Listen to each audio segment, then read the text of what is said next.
That's right. Here we are. It's me, John Park, and this is John Park's Workshop. And you were listening to that song right there, Metallic H by Todd Bott, a little guest artist today for our tunage.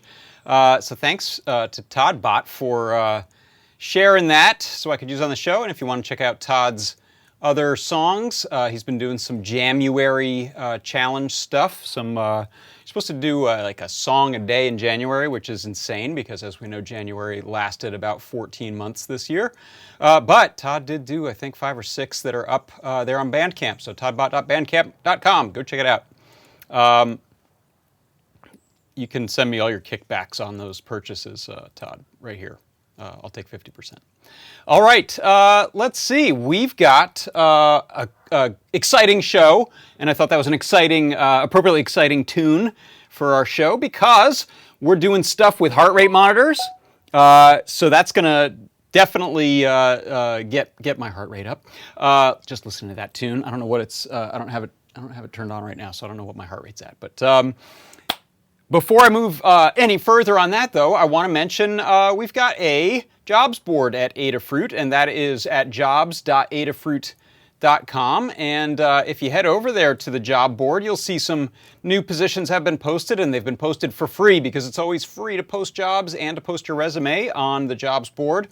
Here's an embedded engineer / intern position at some place called Fuel 7. I don't know what they do. And look at this one, Circuit Python Programming Assistance gig. Someone's looking for some help in Riverside, Alabama at Sci-Fi Metropolis. So those are just some of the positions that are available for contract work, full-time work, remote work, on-site work, all kinds of work. So go check it out. It's the free Adafruit jobs board right there at jobs.adafruit.com.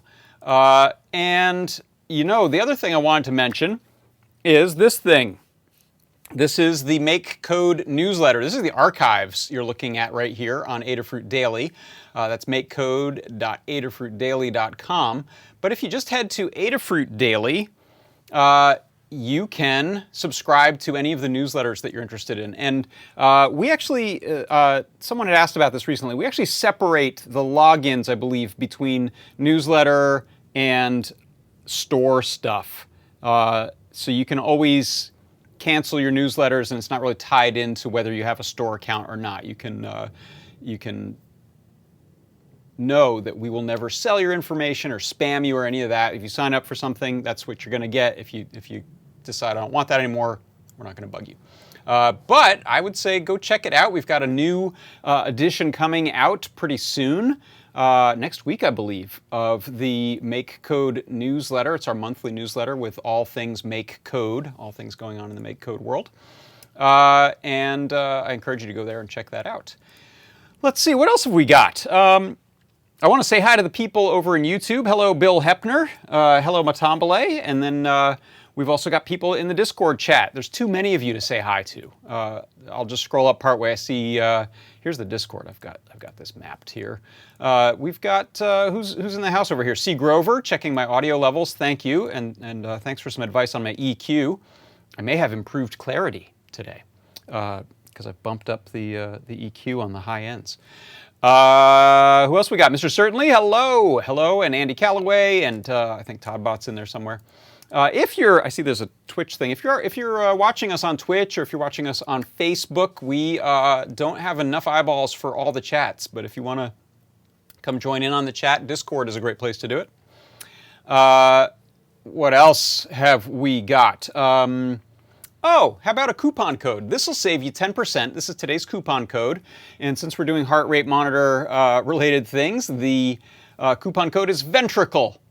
And not only will the ventricle coupon code get you 10% off if you head to the store, fill your cart with all kinds of great things that you want to order. It won't work on gift certificates or subscriptions or software, but it'll work on most items in the store. And not only am I giving you that 10% off coupon, but I'm going to give you a piece of free advice, which is do not look up the entry in Wikipedia for the word ventricle unless you want to see a really gruesome 3D animated heart animation. It's like a cutout of a ventricle, and it freaked me out. So don't do it. Don't do it. I know some of you are thinking of doing it. Don't do it. Ugh. Left or right ventricle, asks Andy Calloway. I'm going to leave that as an exercise to the viewer. Any ventricle you like. Now, the product of the week is a little recommendation I like to give on something that's either new or a classic, a venerable item from the store, from the Adafruit store that I like to use. And in fact, this is one that's used in today's project. It is the Featherwing Tripler. I love the Featherwing Tripler. You can check it out right here on the store. There it is. It allows you to place 3 feathers or feather wings. You probably don't want multiple feathers, but a feather and multiple feather wings, for example, side by side rather than stacking them vertically, which is particularly helpful for projects that have a display on them. So that's why I used it for today's project, which you'll see in a bit. But what you get is this PCB with essentially shared mappings between all of the pins, and then you get 3 little prototype areas here and some, and some extra at the end, as well as the female header pins that you need to use that with any of the feathers. There's an example project. Look at that one. That one's got what doesn't that one have going on? Is that like a huzzah and a OLED feather wing, as well as one of the RF feather wings there? So we have these in multiple different sizes, but today's pick is the Tripler. So that's a little tip for you there. If you're looking to do projects that use a feather and a couple of feather wings, this is a good way to go. Or if you want to use one feather wing, and have a nice prototyping area that you can tie into the pins easily. They're all shared. So D13 is D13 is D13 all the way across. So that's my pick of the week, is the Featherwing Tripler. That one right there. Which brings us to the Make Code Minute.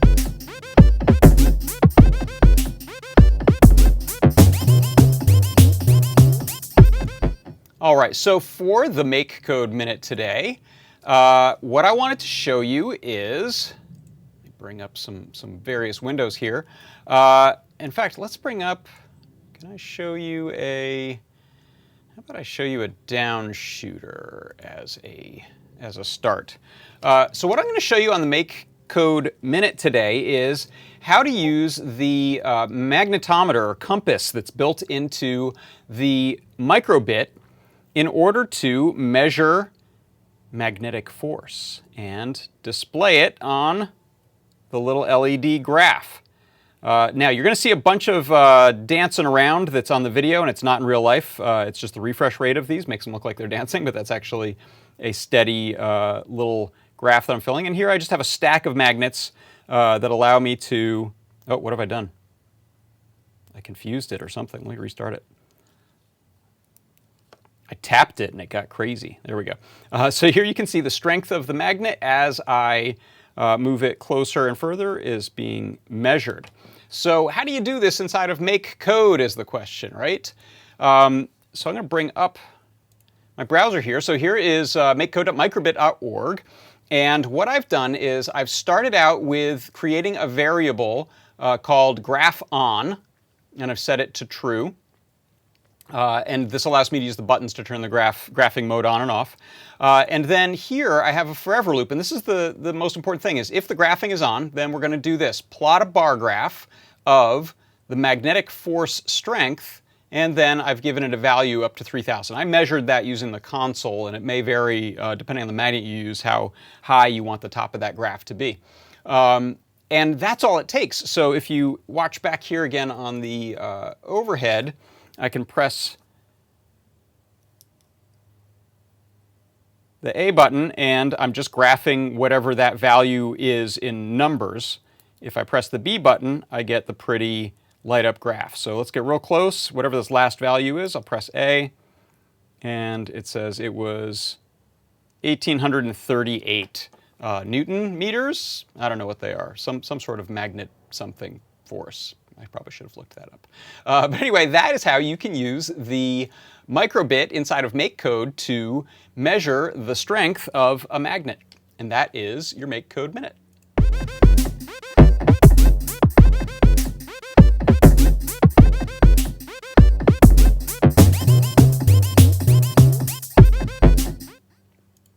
So thank you in the chat. Someone said that the audio there was echoey, and that was because I have my sound up on my computer and it was echoing through my mic. Sorry about that. But I vow to fix that next time. I won't do it. Okay, let's see. What else have we got? We've mentioned our job board, our coupon code, the MakeCode newsletter, our product of the week, the MakeCode Minute. And you know what that brings me to, actually, is the game of the week. So let me pull up my Chrome browser again, and we'll put that front and center. How about? So the MakeCode arcade game pick of the week this week is Pong. Pong, you ask? Yes, Pong, one of the most basic elemental games. And I believe we've seen versions of this before, but this one is really impressive for a couple reasons. One, Audrey314, who's been featured before, excellent game maker in MakeCode Arcade, posted this and said that he made it entirely of blocks. And here, if we go ahead and hit play, I'll turn down my volume so you're not listening to that.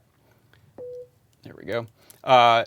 One thing you'll notice is actually it is possible to get points on this. Whoops, I say it is possible to get points against this opponent, which some other Pong games I've played, it's just near impossible. So Audrey did a nice job, I think, of tuning the enemy player. Once the ball picks up some speed, you can send it at some angles where you actually score a point, which is nice. And then the other thing I wanted to show is something really wild here that I had never considered doing, but I think is a great idea, is in this version of Pong, the background graphic is drawn procedurally rather than as a bitmap. So there is no sprite as a background here. Let me pause this thing here. But this white dotted line that you see down the middle is actually created procedurally. And so the way this is done, if you look in this on start block, this set picture to and then create an image that is the screen width and the screen height. So that essentially makes a blank background image, which will appear as black. And then this loop here, this is the clever bit. This is the procedural drawing of this dotted line down the middle. And what this is this is a for loop that runs from 0 to whatever the screen height is, which is 120, right? It's not 126, I think it's 120. And then every time it loops through this, this index value, if the remainder of that index divided by 6 is less than 4, then it's going to set that pixel that it's on right then to white, and it's also choosing where on X. So what this means is, if you look here, I'll restart the game so that it's playing. If I change this value, we can get more dots, or fewer dots to the point where it's a straight line. What was this at? I think this was at 4 to begin with. So those run into each other, but if we go down to smaller numbers, we'll start to get little itty bitty dots. And what I did just to kind of play around with is that I created a second little one here that's going to show us some sort of fault line, let's say, off to the side. So you can play around with this and do all kinds of drawing of procedural types of things with even spacing and dashes, as you can see here through this clever use of the division and the remainder.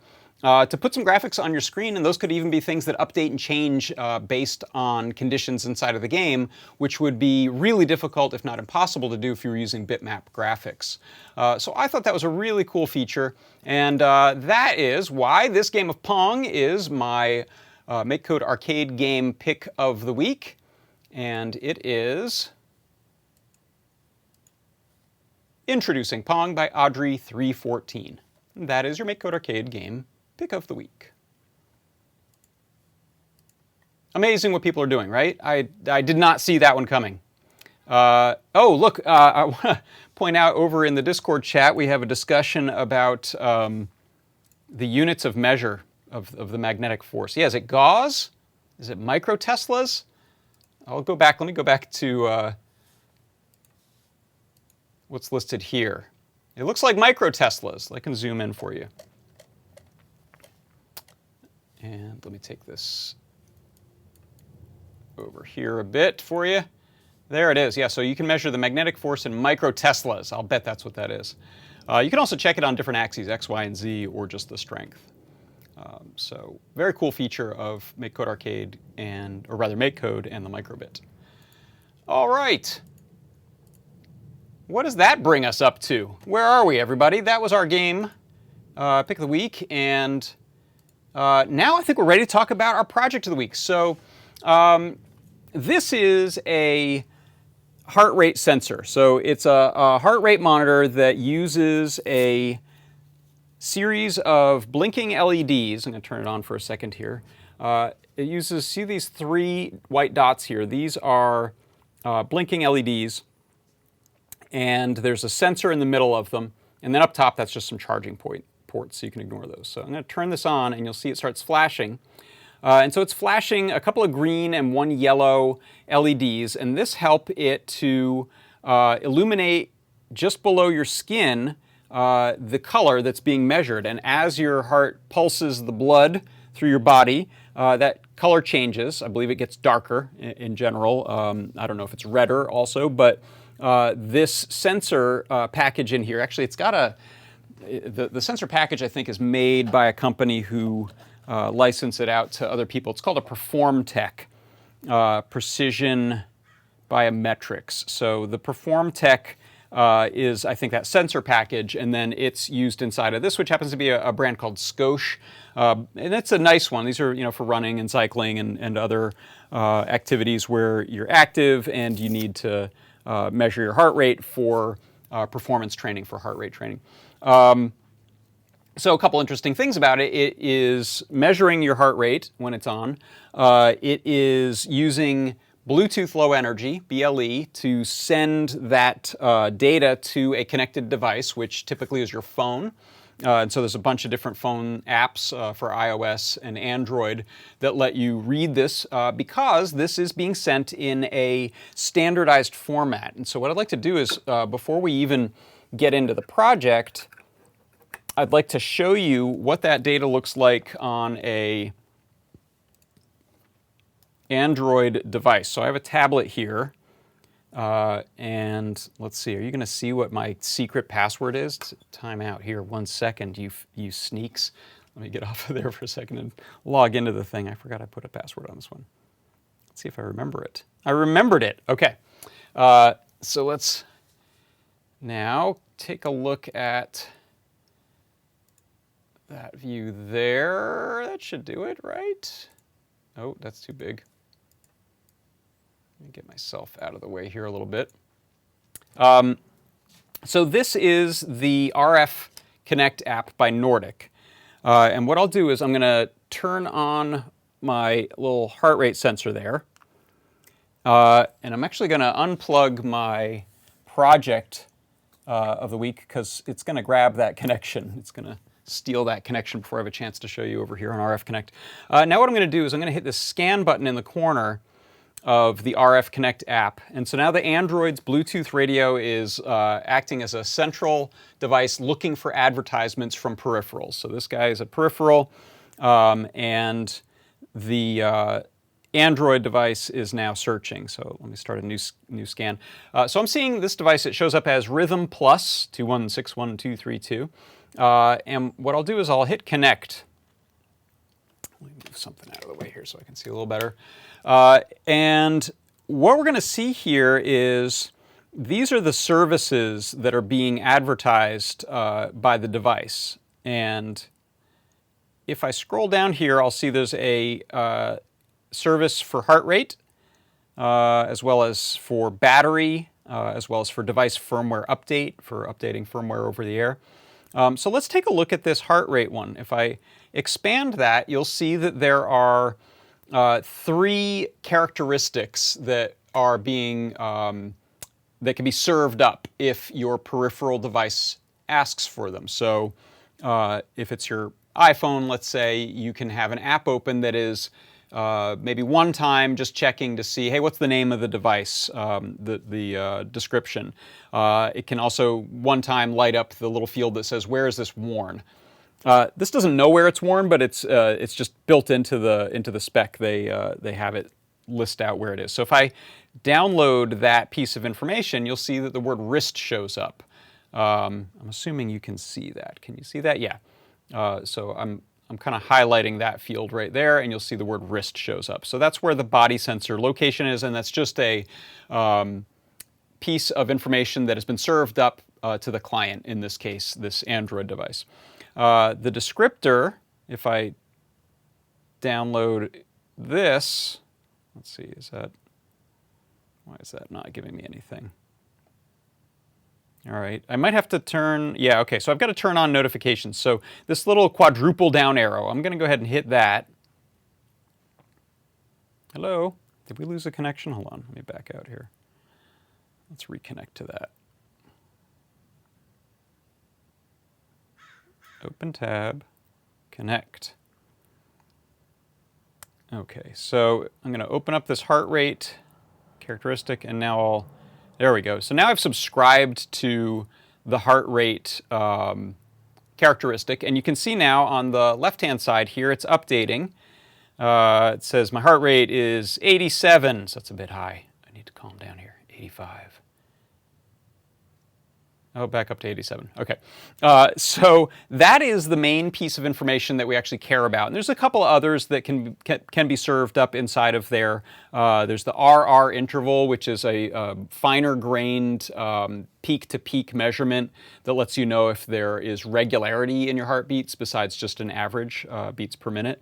And I think other than battery level, that might be all that we can get from this. Let's go and check and ask the battery level service for some info.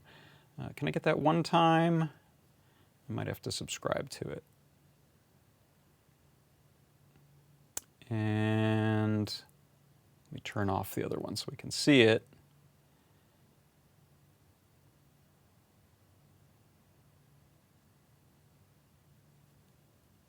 I'm not seeing it show up. I have seen it show up before in here. 100%. Okay, I'm at 100% battery. Yeah, you should be able to see that right there. Okay, so that's a standardized service, GAT service from the Bluetooth special interest group. So they've defined there is a heart rate measurement, so you can see it comes up with a nice name on here instead of just a UUID. So this is a predefined thing that says if you're building a thing and you're going to call it a heart rate monitor, use this GAT service, and then it'll be easy for people to interface with it. So leaping off from that point, our CircuitPython coders, including Dan and Tan Dan Halbert and Scott Shawcroft, and probably some other people too in the CircuitPython group, have created a library for Circuit Playground to use this type of a service. And so what I'll do is let me switch over to my workbench here, and I'll show you the device that I've built to take advantage of that. Let me move this camera back here for you. Okay, so I'm going to disconnect on my Android device so that I can connect on this little heart rate trainer I built. And actually, before I jump into it, why does any of this matter? There's a question for you. So one way that people do fitness training is with essentially heart rate training. And you can essentially calibrate yourself and figure out what's your resting heart rate when you first wake up. You can measure it. And then based on your age, you can subtract your age from the number 220, and that'll give you what your maximum heart rate is, the top level you should ever train at. Otherwise, your heart explodes and you instantly die. That's not true. But that is the sort of simple version of it, is there's a maximum heart rate that you should not exceed, and then there are training zones. So if you're trying to achieve a certain level of fitness, you may want to work out at 60% of your maximum heart rate for 10 minutes. Or if you're doing some high-intensity workout training, you might be up at 80% or 85% of your maximum for 5 minutes, and then there's certain rest periods you want to take, and so on. So if you're doing that type of training, this can be a really helpful combination of having a heart rate monitor that sends over Bluetooth, and then a little device like this that I created using a Feather NRF 52840. and a couple of displays, as well as our featherwing tripler, that's easy to say, featherwing tripler, and a nice big battery. So I love these featherwing triplers, as I said, because everything kind of comes apart into lovely little pieces. No soldering onto the board, just header pins, male and female header pins. And so what I've got is a little pair of 7-segment displays. This is a blue one here, and this is a red one here. I'm going to plug those in. And then my Feather NRF 52840, which is running CircuitPython, and our library for BLE, as well as this heart rate service library. And then I'm going to zoom in close on this in hopes of, and maybe I'll shield this some or turn out a light so you can see the display a little better, just because these can be hard to get on video. That might help a little bit. Turn off a couple more lights. Okay. So you can see here right now it's connected, and it's saying on the top that my heart rate is running at about 88, 89, 90 beats per minute. And then based on what I placed as my training goal, I don't think I put my maximum, but I'll change that, so you can tune that the way you want. But right now it's saying that heart rate is at about 59%, 60% of my training goal. And so I'll show you a few features of this. One thing is when I just reset it, what you see here is it says BPM at the top and percent at the bottom, just as a reminder. That's my top, so I put 145. You can see my max show up there. And it went pretty quick, so I'm going to do it again. So you'll see BPM, percent, max, and then it says scan BLE. So it's scanning BLE, and now it's connecting. You'll see this blue light is lighting up here. It's connected to the heart rate monitor, and then it starts displaying that information. Now, when it first connects, it actually displays some dashes because these heart rate monitors, or at least this one, sends out a bunch of zeros at first, and I didn't want to panic anyone that they were dying because their heart rate was at 0. Now, another feature of this is that I can turn off the Bluetooth monitor here, or the heart rate monitor here, so I'll press this and it'll go to red. So that's off. This is going to receive its last signals, and now it says it's scanning BLE. And here I'll just toggle back and forth between the onboard red and blue LEDs so you know something is happening. And that's every time it scans for devices and then stops scanning and restarts. So it's just going through a little dance there where it's trying to find something to connect to. And so if I turn this back on, you'll see it very quickly reconnects.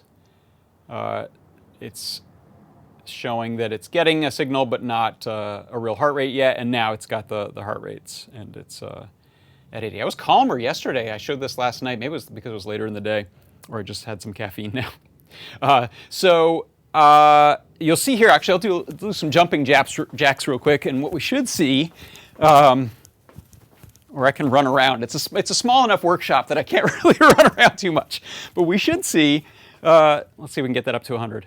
Come on. There we go. Yeah, got it up to 100. Shield that. 102, 104. So you can see, since I said 145 was my max in software, it's now up at around 75% of that, at around 100. So let's take a look now at how that software works. You can also watch my, hopefully my heart rate come down as we talk and look at the software. So maybe I can put this. Can I put this somewhere you can see it? I'll hold it for a second at least. You can watch that. What about my little down shooter? How about I switch to that? That's a better idea. I'm just juggling HDMI a little bit now that I have that Android plugged in as well. There we go. Okay, so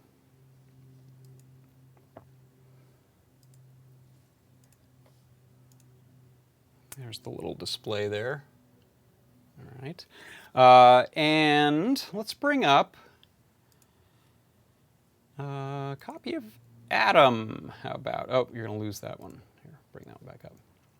Yeah, we can look at this in Atom. So I'm going to zoom the text up a bit, so you can see a little bit what's going on. And let me tell this to toggle the text wrap. There we go.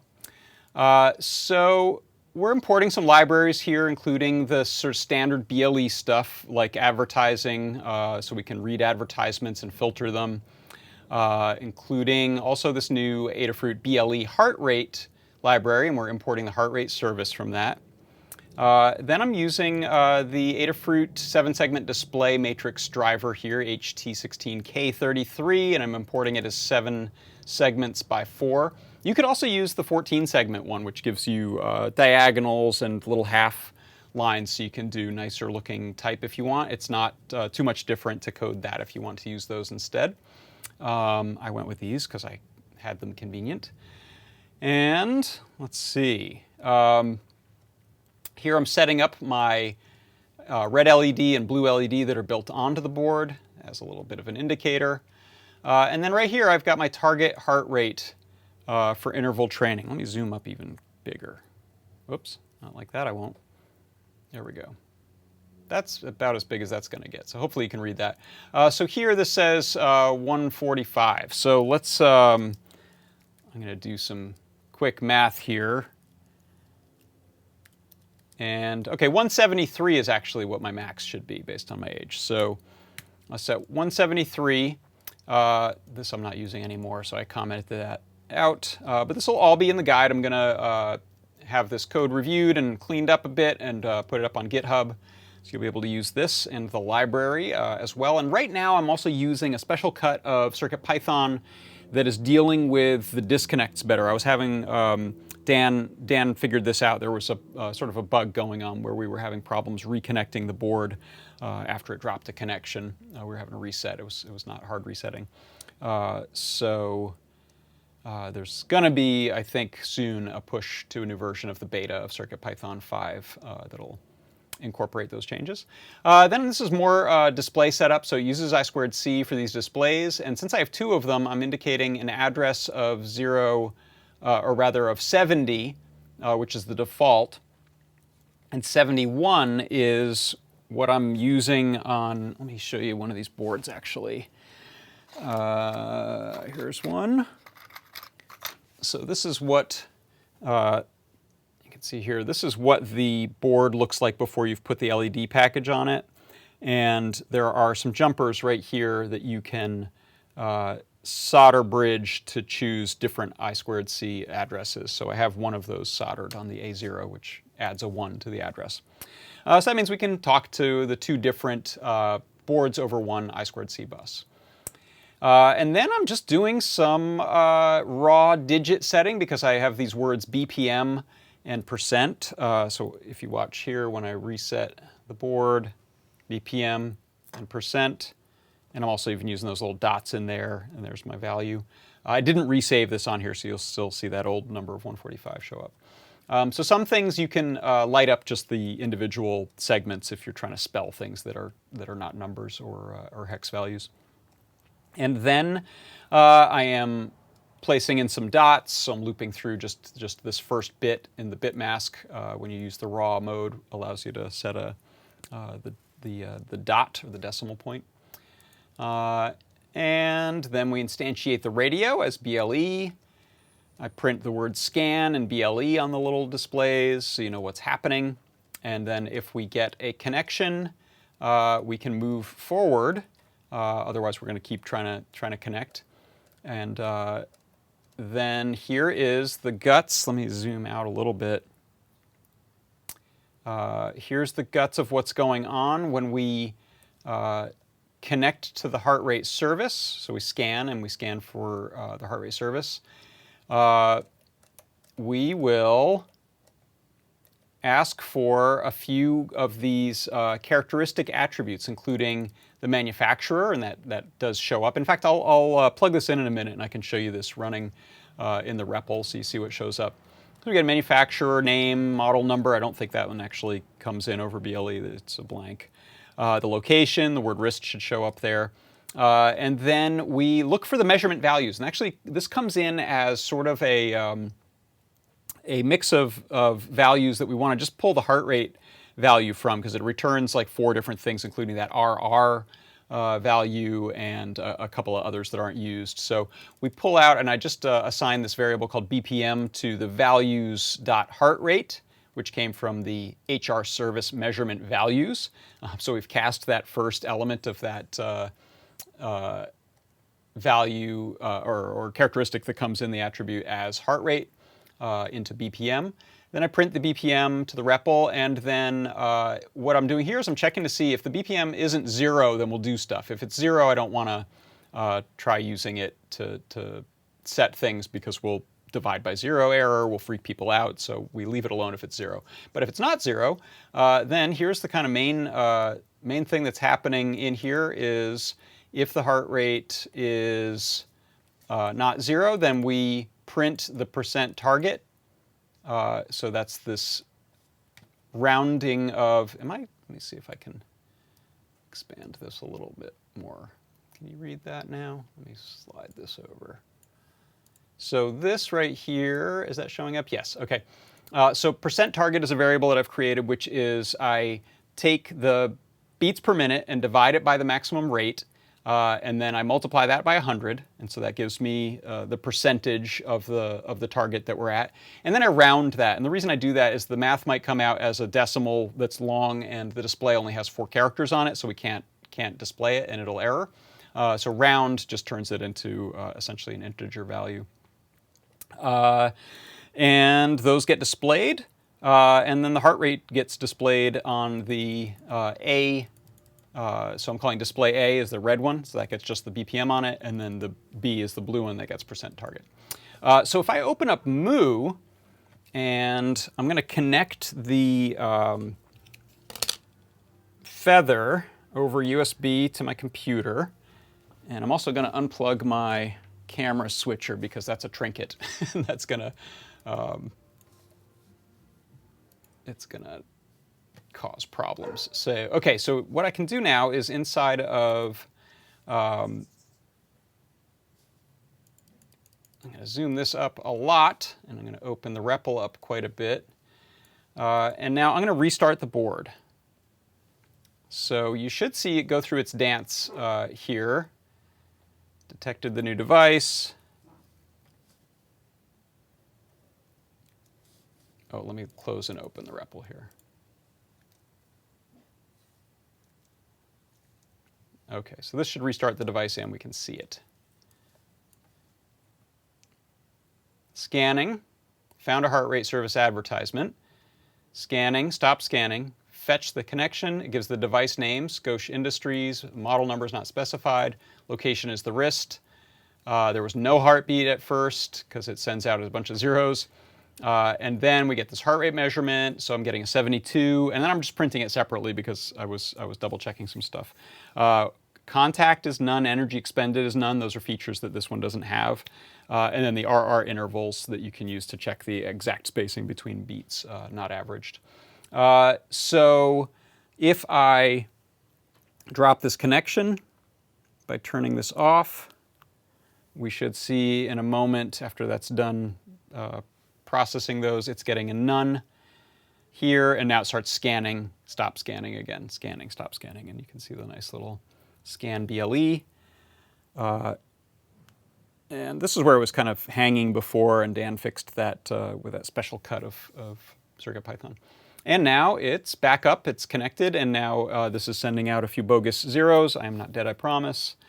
And then I said I'm not dead, I promise. 83. All right, so there we go. So I hope that was instructive and helpful. I'm really excited about the fact that we've now got yet another Bluetooth LE service, BLE service available. Let's see, I'm going to check over in Discord, see if anyone has any questions, comments, or thoughts. Toddbot said, let's tell JP the AV is not working and see if his heart rate goes up. Yeah, if my audio alert monitor went beeping, I'm sure you'd see it spike. It'd be fun to graph it too. I'm excited about some some of the graphing possibilities. I don't know if anyone saw on the show and tell last night, but Maker Melissa has been doing some stuff with graphing into the browser with Chrome, which is pretty cool. Let's see. What else have we got? Yanescu7 asks about blood pressure. Yeah, so I think there are a few of these that are sort of subsets of the similar health services. And so I believe there are blood glucose monitors, and there may be blood pressure monitors. So if you look around and see a peripheral that uses BLE, because actually this one is a dual radio. This also uses a thing called ANT, or ANT Plus, which is a different radio standard for connecting to like bicycle computers and some other equipment like that. But if it has BLE, there may be a GAT defined by the Bluetooth SIG, and it may be possible to either reverse engineer it or for us to create a proper library for it. So let us know if you see devices that use BLE that show up on phones typically, or little computers that we might be able to use. Let's see. C. Grover asks, says, hey, this is a great project, thank you. Will Adafruit be stocking any of the health sensors? I don't know, actually, that's a good question. I think definitely a good question for Lady Ada. In many cases, it may be that the local retailers, like we're looking at some bicycle sensor stuff, go to a local bike shop or online to buy sensors. They have such a wide array and the prices are good that it might not make sense for us to carry something. Partly, I think, because we're not in some sort of like search for open source things that we could give to people, but instead the fact that this is essentially a standard with the BLE that we can follow, we're able to use our open source stuff and our CircuitPython and our libraries to talk to these devices. So that's my thoughts on that. All right, well, I think that's it. Before I go, I will remind you that you can get 10% off in the store if you use the coupon code Ventricle.